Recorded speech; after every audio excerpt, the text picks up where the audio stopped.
Sholat berjamaah itu hitungannya berbeda dengan sholat sendiri. Cuman sama beberapa orang dihitung bahwa itu pahala. Padahal sebenarnya bukan pahala. Sebenarnya bukan pahala, derajat. Semakin rajin Anda sholat berjamaah, maka derajat ibu naik daripada kebiasaan sholat sendiri. Sehingga karena yang viral adalah pahala, maka seolah-olah kalau sholat dapat sendiri dapat 1, kalau sholat berjamaah dapat 27, ada yang bilang 26, ada yang bilang 27 ya. Itu, makasih Pak. Itu sebenarnya informasi yang harus diluruskan.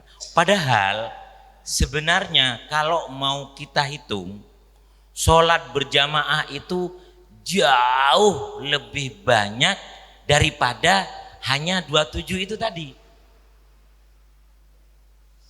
Paham maksud saya ya? Lebih banyak, misalkan ini dapat 1, ini dapat 27. Padahal sebenarnya lebih daripada 27. Contoh, orang yang berangkat ke masjid untuk melaksanakan sholat, langkah pertama dihitung apa? Langkah pertama dihitung? Hah? Iya, langkah pertama pengampunan dosa. Langkah kedua, Bu, langkah-langkah ini didapat enggak kalau kita sholat sendirian di rumah? 1. Ya kan? Lebih banyak enggak kira-kira daripada yang 27 yang tadi itu? Lebih banyak. Kemudian yang kedua, orang yang berangkat sholat jamaah dalam kondisi dia berwudu, itu kan ada lagi, ya kan? Kalau kita di rumah berwudu dari kamar mandi menuju apa namanya? Menuju tempat sholat, ya nggak banyak. Tapi kalau kita berwudu dari rumah, makanya kalau mau sholat wudunya kalau mau sholat di masjid wudunya ya. Kecuali di rumah tidak ada air, jadi ke masjid hanya numpang wudhu dan mandi, nggak ada masalah, jangan dilarang. Kemudian ini ada lagi, ini sebenarnya yang istimewa, saya lupa terus untuk menyampaikan. Semua kita menghendaki keberkahan, betul. Dan kita selalu berharap hidup kita ini penuh keberkahan.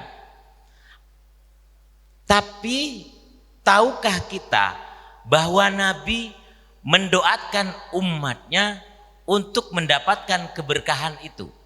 Kalau kita tuh berharap doa dari ustadz, doa dari kiai, doa dari sesepuh untuk diberikan keberkahan, tidakkah kita ingin doa dari baginda Nabi Muhammad SAW?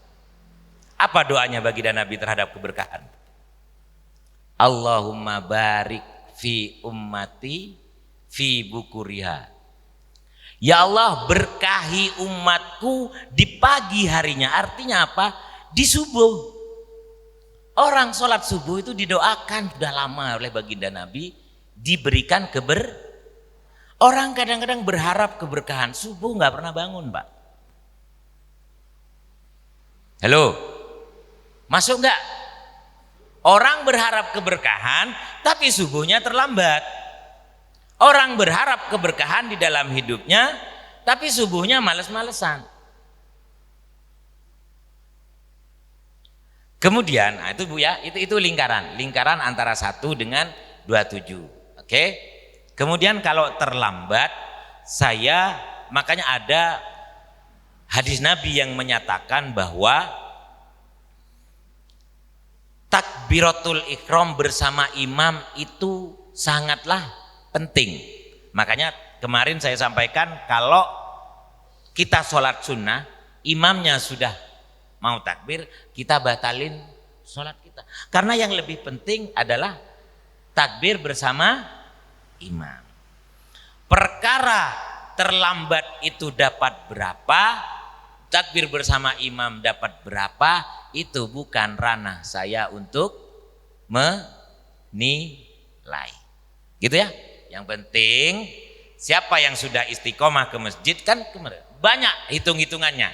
Istiqomah sudah 41 hari ke masjid, tiba-tiba kita terlambat, sakit perut yang nggak bisa ditahan. Daripada saya sakit perut di masjid, sholat sambil merasakan sakit perut, maka saya selesaikan hajat saya dulu di rumah, tiba-tiba ke masjid terlambat. Itu kan beda. Beda yang memang bangunnya sudah rokaat pertama, ya Allah baru bangun, tanpa alasan karena memang terbangun. Jadi itu yang punya wewenang,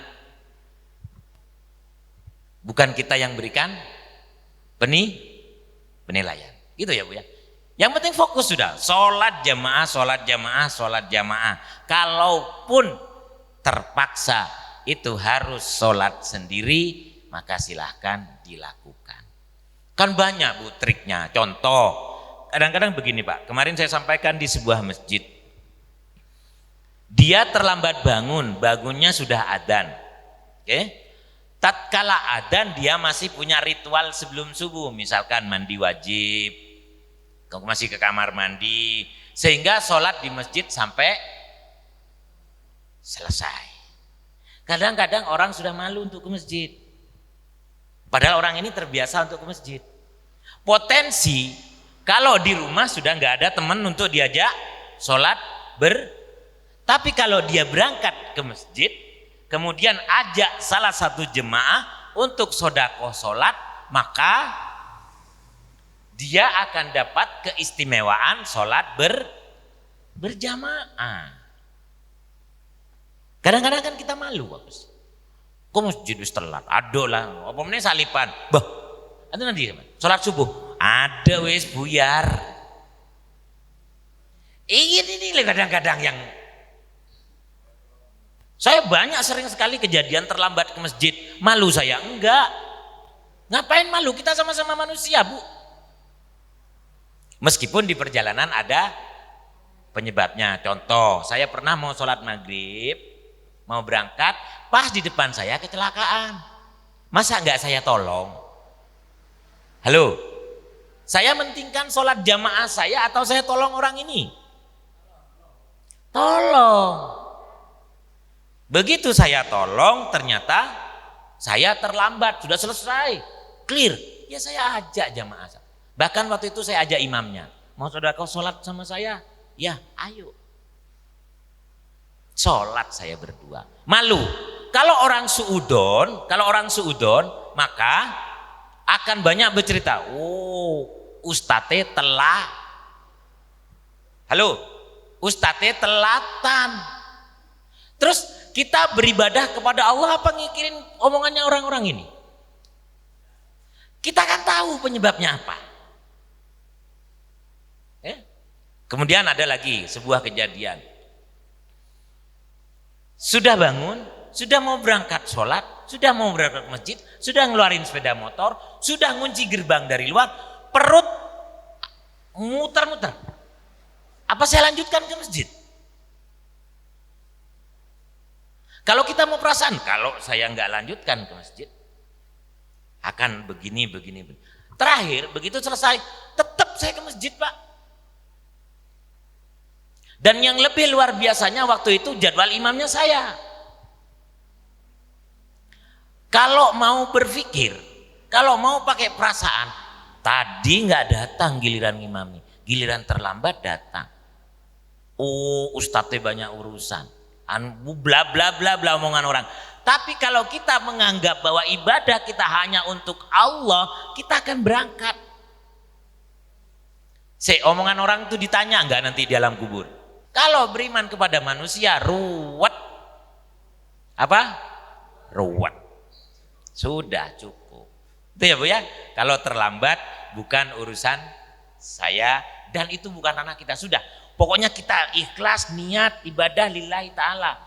Urusan terlambat, cuma ya jangan sering-sering terlambat Bu. Gak ada alasan terlambat. Begini terlambat. Kalau terlambatnya karena uzur apapun ya yang bisa membuat kita terlambat. Sholat ini kan mengatur kita bagaimana untuk tepat waktu. Ya, sekolah itu kan baru aja ada belnya. Kalau azan itu dari zaman dulu Bilal mau, itu latihan kita untuk berdisiplin. Segini ya Pak. Gitu ya Bu ya? Terjawab. Allahu a'lam bishawab. Jadi begitu. Jadi jangan nilai dapat 1 atau 27. Fadilahnya sholat berjamaah banyak yang gak bisa dinilai hanya dengan jumlah 27 itu. Kalau saya motivasi anak begitu Bu, tak kasih uang 1.000 dengan 27.000, sampean milih mana? Pasti pilih 27. Itu motivasi. Itu sebenarnya hanya motivasi Bu, daripada ulama-ulama supaya kita rajin untuk sholat berjamaah. Jangan dihitung 27-nya, lebih wakih daripada itu. Ya? Baik, sudah terjawab. Ada lagi? Apa Bu? Boh, iya kan nanti begini, terlambat.